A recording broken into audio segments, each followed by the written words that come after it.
les titres de ce journal, BPC, session de juin 2023 à Komigéa, 12 candidats sont admis sur 52 présentés par le collège. Les parents des candidats ayant échoué accusent le directeur puisque celui-ci aurait exigé à leurs enfants le moderne cours. Les plaintes des parents et la réaction du directeur sont à suivre dans ce journal. Insalubrité au quartier Zazira dans le premier arrondissement où une voie secondaire est transformée en dépotoir sauvage.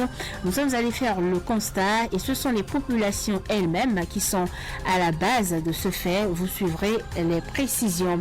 Bonne nouvelle pour les populations. Séléniant lancé la commande de compteurs d'électricité pourront les avoir d'ici peu. C'est la confirmation faite par les responsables de la société béninoise d'énergie électrique. Les précisions sont à suivre. La revue de presse nationale, la page Afrique, la page des sports seront également au menu de ce journal. Bonjour et bienvenue à tous. Radio Fraternité 96.5. Fraternité FM. Ça grogne dans le rang de plusieurs parents de candidats au BPC, session de juin 2023 du Collège d'enseignement général de Komigéa. Ces derniers accusent les responsables de cet établissement d'être à la base de l'échec massif des candidats enregistrés par le collège. Selon leurs plaintes, le directeur du dit collège aurait obligé les enfants à suivre uniquement les cours en PCT alors que ces derniers avaient la possibilité de choisir l'allemand ou encore l'espagnol. D'ailleurs, poursuivent-ils, les apprenants avaient déjà opté pour ces langues étrangères depuis la classe de 4e en lieu et place de la physique. Une situation qui explique, selon leurs propos, le taux de réussite relativement faible enregistré par le collège pour le compte de l'examen du BPC. On écoute ce parent d'élèves qui a requis l'anonymat. Les enfants du collège de Komigéa de la 4e ont commencé par faire l'allemand ou l'espagnol. Mais arrivé en 3e, je suis surpris que le directeur et son censeur ont décidé que les enfants ne choisissent pas une langue à la place de physique au BPC. Pendant que les enfants avaient déjà fait, on les avait déjà préparés de la 4e pour faire l'allemand ou l'espagnol. Et le directeur et son censeur ont pris la décision unilatérale pour dire que seuls les redoublants de la classe de 3e vont choisir les langues. Et dès que les enfants délibérément ont refusé, le censeur les appelle et les frappe. Et on les a ainsi contraints à faire la physique. Mais les résultats sont là aujourd'hui. Il a présenté 52 sur les 52. Il a 12 admis. Ça veut dire qu'il y a certains enfants alors, si on leur permettait de faire, peut-être de faire le choix entre l'allemand et la physique, qui pourraient émerger, nous attendons certainement les relevés. Et dès que les relevés vont arriver et que nous allons constater que c'est en physique, c'est la physique qui a laissé que les enfants ne sont pas admis, mais le docteur là, il nous aura au dos. Parce que hier, j'étais dans une église où les parents ont encore dit que c'est le directeur qui a fait échouer leur enfant. J'ai entendu, je ne me suis pas prononcé, mais tu es assis dans l'église. Ce qui n'est pas normal. Plus loin, ces derniers exigent des explications des responsables du CEG Komigéa pour mieux comprendre cette situation qualifiée d'injustice. En cas d'insatisfaction, ces derniers comptent faire parvenir leur plainte auprès des autorités compétentes. On écoute le parent d'élève qui a requis l'anonymat.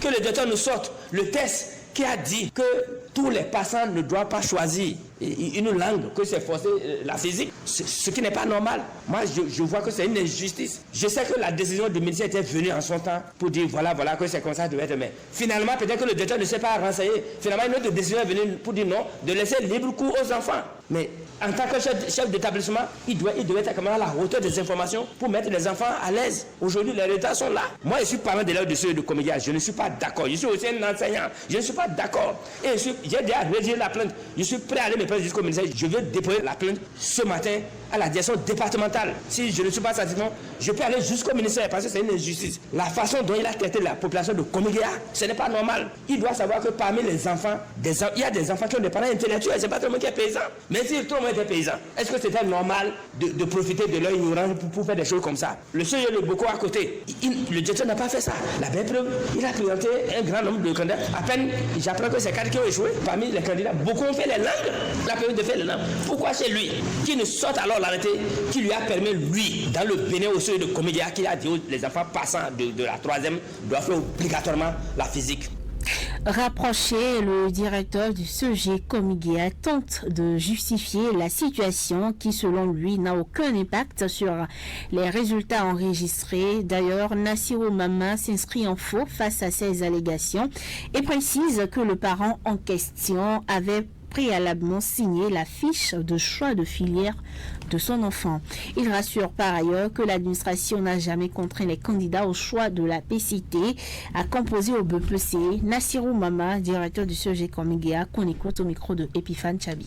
Depuis 72, les résultats du BPC 2023 sont connus de tous. Malheureusement, le CEG Komigéa n'a pas pu tirer son épingle du jeu. On a présenté 52 candidats, on a eu 15, donc un pourcentage de 28,84. C'est vrai, on ne peut pas se réjouir d'un tel résultat. Ce matin déjà, le comité de direction, on a cherché à comprendre ce qui a pu se passer, tout ça là. Quant à la plainte du parent que vous avez reçue, c'est de bonne guerre. Un parent qui vous a confié son enfant, à l'arrivée, le résultat n'a pas été ce qu'il attendait, c'est normal. Mais ce qui est surprenant, c'est que ce parent se présente maintenant que le résultat est négatif. Je ne connais pas le parent, je ne sais pas s'il me connaît. Voilà des parents que nous invitons lorsqu'il y a des situations à régler ensemble. Je tiens à rappeler que le système éducatif béninois, c'est un système d'acteurs. Un enfant réussit parce que tous les acteurs se sont donné la main et sont allés dans le même sens. Parmi les acteurs, il y a les parents d'élèves. Le parent qui est venu, qu'a-t-il fait? Toutes les fois, on a convoqué des réunions. On a appelé les parents des candidats. Qu'est-ce qu'il a fait? Il n'est jamais venu à une réunion. Il sait ce qui s'est passé. Il vient vous dire que voilà, son enfant a échoué, c'est du fait de l'administration, c'est pas vrai. On a fait prendre une fiche d'inscription. Les enfants ont tout inscrit sur les fiches. Les fiches ont été signées par les parents. Ce parent qui vient se plaindre là, où est-ce qu'il était? Là, c'est la fiche. Il savait que son fils allait composer en PCT. Pourquoi en ce moment-là, il n'a pas dit non? Et c'est aujourd'hui qu'il revient parce que l'enfant a échoué. Rendez-vous à l'évidence. Si cet enfant était admis, vous ne l'avez pas reçu. Dans le même temps, c'est ce jour que démarre la composition des épreuves orales et sportives de l'examen du brevet d'études premier cycle BPC session de juillet 2023. Après les résultats, les candidats admissibles plongent depuis ce matin dans l'exécution des épreuves orales et sportives. Le constat est fait dans plusieurs centres de composition. Tout se déroule très bien. C'est le cas par exemple au centre de composition du lycée Mathieu Bouquet de Parakou. La course de vitesse, le lancer de poids et le saut en longueur sont les disciplines dans lesquelles les candidats composent. Les candidats ont répondu présent à défaut de quelques cas d'absence enregistrés selon les examinateurs. Il faut dire que ce sont uniquement les candidats ayant composé au CEG Tissiro qui planchent à ces épreuves pour le compte de cette journée. On écoute Aristide Vidagondji, professeur certifié de l'école d'EPS rencontré par une équipe de la rédaction. On l'écoute. Aujourd'hui, nous avons commencé seulement avec les candidats qui ont composé dans le centre de CEG Tissiro. C'est ces candidats-là qu'on a pris pour la journée du lundi. Aujourd'hui, nous avons 3 disciplines. La première discipline, c'est la course de vitesse. La deuxième discipline, c'est le lancer de poids. Et la troisième discipline, c'est le saut en longueur. Parlons de la discipline course de vitesse. Et ce qu'on va observer, le C1, le C2, le C3, c'est les mêmes choses pratiquement chez les filles comme chez les garçons. Mais au niveau de la performance, il y a une spécificité. La performance au niveau des filles, les filles doivent faire une performance d'au moins 11 secondes, tandis que les garçons, une performance d'au moins 9 secondes. Il y a des candidats, peut-être compte tenu des cas de maladie ou bien, bon, on ne sait pas, il y a quelques-uns qui ne sont pas là, mais on a passé l'information, ce qui est si on va les attendre jusque soir, s'ils sont là, ils viennent, on va les prendre. La majorité a répondu présent.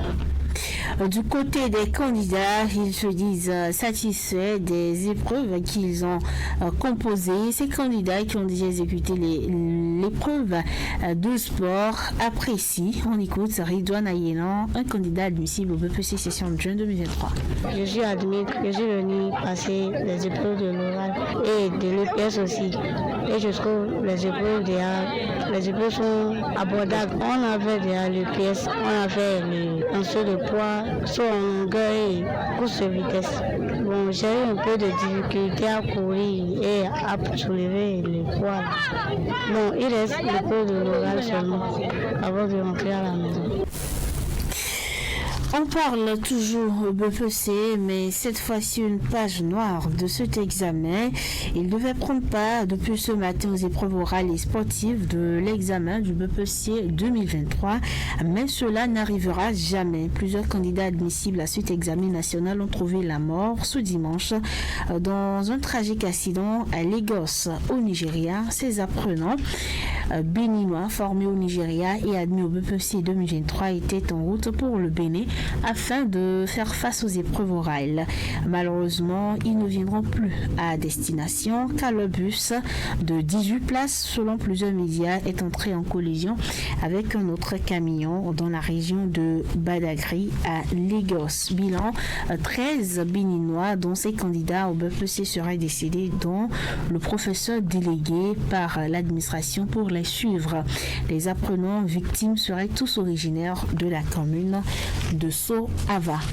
On parle toujours éducation. Comment passer de bons moments de vacances? C'est un véritable casse-tête pour certains parents qui se demandent que faire avec les enfants pendant la période. Mais selon les encadreurs, le problème ne se pose pas. Avec une bonne organisation, l'on peut garantir de belles vacances aux apprenants. Suivez pour vous en convaincre ces conseils de Amour Kanoussou, directeur d'école maternelle dans la ville de Parakou. Ce sont des moments de récupération, ce sont des moments au cours desquels il faut juste que ces apprenants se reposent un peu, le temps de reprendre avec l'énergie une nouvelle année scolaire.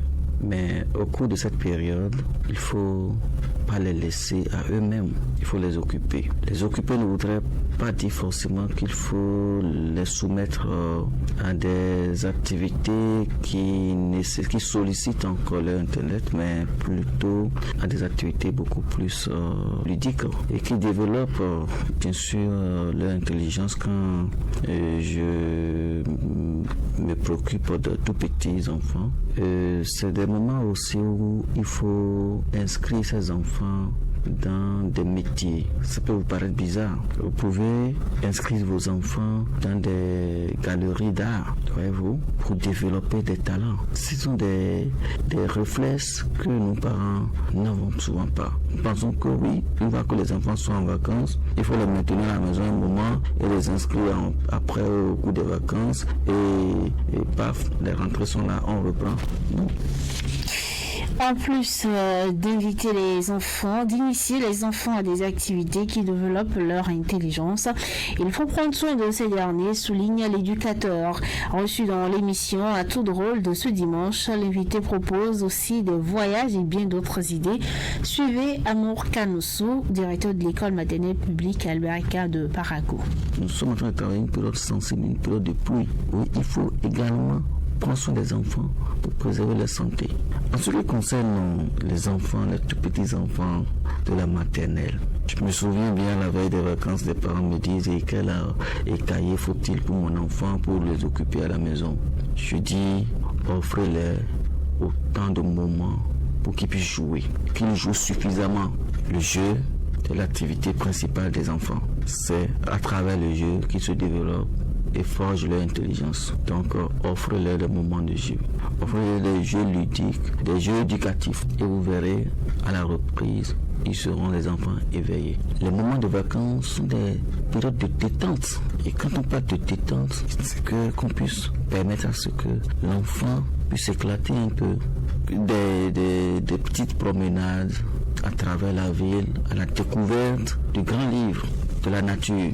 L'enfant en a besoin, les apprenants en ont besoin. Le tout ne suffit pas d'être figé devant un document, un livre, soi-disant voilà l'enfant est occupé. Non, ce serait donc du gavage intellectuel. Fin de l'opération de distribution des moustiquaires imprégnés au ménage ce samedi 8 juillet 2023. Cette campagne qui s'est déroulée en 2 phases a connu une journée de ratissage qui a permis de prendre en compte plusieurs ménages laissés en rade. Globalement, dans la zone sanitaire Parakundali, la campagne a connu un engouement particulier. Selon le docteur Hakim Gouda, les ménages dans la commune de Ndali Lundi ont montré plus d'intérêt que ceux de la commune de Parakou. On écoute les explications du médecin coordonnateur de la zone sanitaire Parakou-Ndali pour plus de précision. Ce que nous pouvons retenir globalement de cette campagne de distribution qui, comme vous le savez, s'est organisée en 2 phases. Il y a une première phase donc, qui s'est déroulée la semaine passée et qui a pris fin dans le week-end, pratiquement le samedi. Et il y a une deuxième phase qui a commencé à partir donc, du lundi passé. Donc ce que nous pouvons retenir, c'est que globalement, sur la distribution, nous avons un peu sur 100 ménages qui ont reçu les coupons, à peu près un peu plus de 94 personnes qui ont récupéré leur moustiquaire dans la commune de Ndali. Mais par contre, dans la commune de Parakou, sur 100 personnes qui ont reçu un peu les coupons, nous avons environ 80 personnes qui ont récupéré leur moustiquaire. Alors, cela voudra dire que les populations quand même sont sorties pour prendre donc leur moustiquaire. Mais au jour d'aujourd'hui, c'est que dans Parakou, le constat est qu'il y a encore une frange relativement importante de près de 20 sur 100 personnes qui ont les coupons, mais qui malheureusement ne se sont pas présentées au niveau des différents postes pour récupérer leur moustiquaire. Face à cette situation, le médecin coordonnateur précise que les objectifs fixés sont partiellement atteints. Il explique ce manque d'engouement constaté surtout dans la commune de Parakou par plusieurs raisons. Docteur Hakim Gouda, qu'on écoute pour plus de précision. Vous savez également que nous sommes en période de pluie et qu'en période de pluie, les populations, en tout cas, ont tendance aussi à regagner un peu les fermes et à y séjourner un certain nombre de jours. Donc, il y a de cela. L'autre hypothèse un peu auquel nous pensons, c'est qu'il y a certainement d'autres populations, peut-être qui ont dû égarer également les coupons et ne savent plus où ils ont déposé. Et peut-être l'autre hypothèse, c'est parce que peut-être il y a d'autres franges de la population, peut-être qui n'ont pas trop d'intérêt à y aller peut-être au niveau des sites de distribution et faire de la queue pour retirer. Les populations sont sorties. Les objectifs fixés, c'est que nous aurions souhaité que 95% de la population quand même puisse retirer leur moustiquaire. Parce que en dépit des difficultés où certaines populations estiment qu'elles n'ont pas été dénombrées, elles n'ont pas eu donc des coupons, nous avons par contre des populations qui ont reçu des coupons. Mais malheureusement, parmi ceux qui ont reçu là également, nous avons quand même une quinzaine sur 100 personnes qui ne se sont pas présentées pour récupérer. Donc vous voyez que globalement, l'objectif de 95% risquerait de ne pas être atteint. Je vous l'annonçais en titre, ils étaient nombreux à se plaindre pour la non-disponibilité des compteurs de la société d'énergie électrique, de la société béninoise d'énergie électrique, mais la société a pris des dispositions idoines pour que la situation se corrige. Les compteurs seront désormais disponibles d'ici peu, nous a confirmé le directeur régional de la SBEE. Il exhorte tout de même les abonnés de la société à toujours se rapprocher du service pour d'éventuelles préoccupations. Ce journal se poursuit avec la page des sports.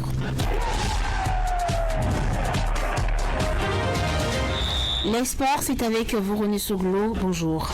Bonjour à tous. Sénégal-Algérie, le choc des champions programmé. Oui, les deux fédérations concernées viennent de l'annoncer ce lundi. Le Sénégal affrontera l'Algérie le 12 septembre prochain. Et c'est dans le cadre d'une rencontre amicale au stade Abdoulaye Wade, déjà qualifié pour la CAN 2023. Les deux sélections se préparent pour la compétition qui aura lieu en début d'année prochaine en Côte d'Ivoire. L'Arabie Saoudite tend les bras à Mané, vous nous informez. Et selon la presse allemande, Sadio Mané vivrait cette dernière semaine en Bavière. Il est pratiquement inimaginable de voir le buteur sénégal repartir pour une saison supplémentaire à Munich, surtout après les accrochages avec son coéquipier, le Roi Sané. Pourtant, l'ancien allié des Reds de Liverpool aurait la volonté de se faire pardonner pour montrer son réel niveau. Et là, le train est passé. Sky Sport annonce même que l'Arabie Saoudite pourrait être la prochaine destination de Mané l'année prochaine, d'où l'intérêt d'Al Nassr, l'équipe de Cristiano Ronaldo qui fait des propositions folles. Sadio Mané qui devrait donc filer en Arabie Saoudite, c'est du moins ce que laisse entendre aussi le journaliste Fabrizio Romano.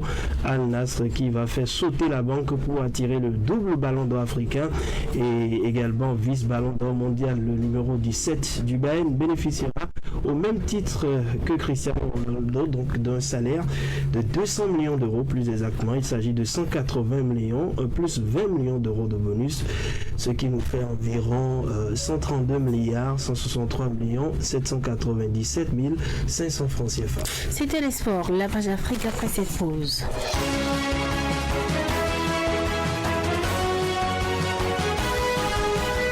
Karine Djegui, bonjour. Bonjour Fidèle Alliance. Sommet de la CEDEAO élu président, le Nigérien Bola Tinubu s'oppose au coup d'État militaire. La 63e session de la conférence des chefs d'État de la Communauté économique des États de l'Afrique de l'Ouest CEDEAO s'est achevée en fin de journée dimanche 9 juillet. Le président du Nigeria Bola Tinubu a été élu à l'unanimité nouveau président en exercice de l'organisation. Parmi ses priorités à la tête de la CEDEAO, il entend combattre les changements anticonstitutionnels. Selon les règles de fonctionnement, la présidence de l'organisation devrait revenir à un pays francophone. Il murmurait les noms du Bénin ou du Niger, mais la préférence est d'aller au Nigeria, pays anglophone, leader et poids lourd de la sous-région. Il n'y a pas eu d'opposition, même si la Sierra Leone rêvait de décrocher la timbale. En RDC, avec les déplacés du Rivou, victimes des inondations et des combats. Le coordonnateur humanitaire des Nations Unies numéro 2 de la MONUSCO, la mission onusienne dans le pays, Bruno Le Marquis, s'est rendu dans les zones où sont installés des déplacés dans des conditions le plus souvent très précaires. Dans le sud Kivu, frappé de graves inondations en mai, et dans le nord Kivu par les combats entre l'armée et les rebelles du M23.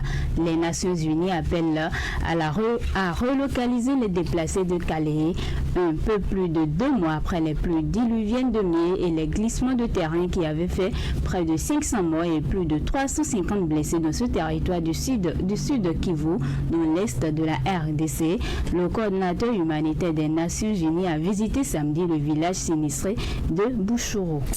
On retrouve à présent Epiphane Chabi pour la revue de presse nationale. La revue. Bonjour à tous et bienvenue dans cette revue de presse.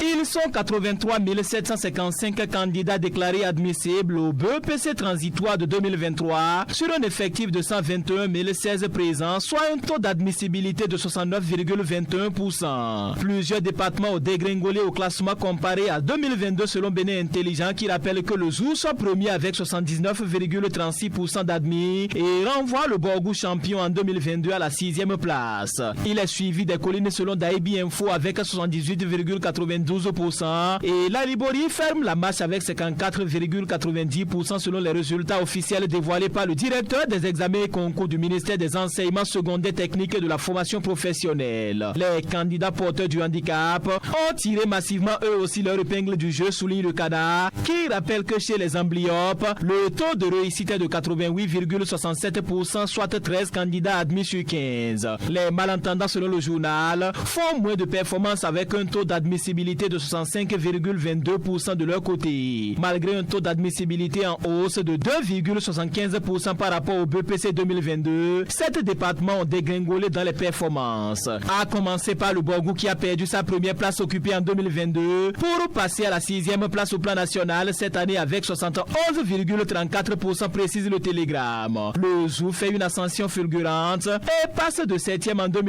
à premier en 2023. À défaut d'avancer dans le classement, le Littoral et le Mono ont maintenu leur rang respectif de 3e et de 5e. Analyse l'actualité, Daibi Info et Bénin Intelligent. Au total, concluent les journaux, le Borgou, le Koufou, l'Atlantique, la Takura, l'Ouémé, la Donga et la Libori forment le sec des départements ayant reculé dans le rang. Par contre, le Zou, les collines et le plateau ont changé positivement dans le classement. Sur ce sujet, la Boussole informe que c'est ce lundi 10 juillet que démarrent les phases sportives et orales qui prendront fin le mardi 11 juin prochain. Autre sujet abondamment relayé par la presse écrite ce lundi, c'est la rencontre entre Patrice Talon et Bola Tinubu tenue ce vendredi à Lagos au Nigeria. Selon l'événement précis, c'est la 3e fois que les deux hommes se rencontrent 2 mois seulement après qu'ils soient élus à la tête du Nigeria. De ces différentes rencontres, fraternité note que la lune de miel entre les deux pays se poursuit. La rencontre s'est tenue loin des micros et caméras, mais selon plusieurs sources révélées par la publication, Les deux présidents ont parlé de sécurité, d'économie, de commerce ou encore du renforcement de l'axe Abuja-Cotonou. Le chef de l'État a effectué cette courte visite au Nigeria avant son déplacement en Guinée-Bissau pour participer au sommet des chefs d'État de la CEDEAO sur la situation en Guinée.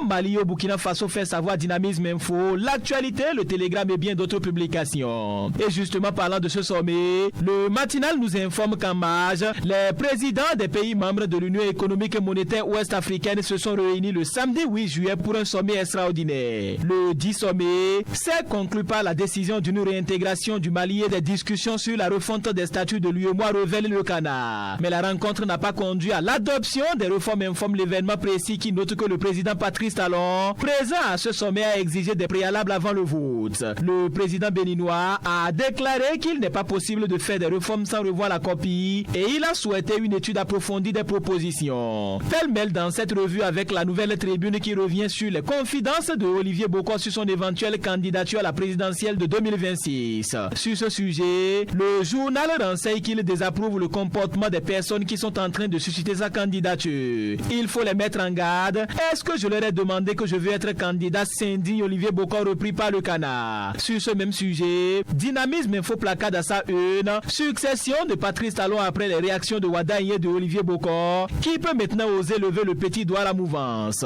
En attendant la réponse à cette question, le matinal nous annonce que les premiers pèlerins au Hajj 2023 sont de retour au Bercail. À leur descente d'avion ce vendredi 7 juillet 2023, ils ont été accueillis par une délégation conduite par le ministre des Affaires étrangères, Olusegun Adjadji Bakari. Plus loin, le Soleil Bénin Info, Nord-Sud Quotidien, l'autre quotidien et bien d'autres publications s'intéressent à l'engouement autour du microcrédit à l'AFIA et note que la vision du gouvernement prend corps puisque des changements notables sont constatés chez les bénéficiaires qui appellent d'ailleurs à l'augmentation du crédit selon Bénin Intelligent. Et dans les dernières secondes, la tempête nous informe qu'une paroisse a été entièrement vidée de toutes les 14 stations de croix suite à un cambriolage dans une église. Située à PK10 dans l'arrondissement de Ekpe, l'église catholique Saint-Jean-Baptiste a reçu la visite des cambrioleurs cette semaine. Selon une alerte lancée le jeudi 6 juillet 2023 par un fidèle, les voleurs ont entièrement vidé l'église de ses 14 stations de croix nouvellement achetées de Rome dans la nuit du mercredi 5 au jeudi 6 juillet 2023. Fin de cette revue.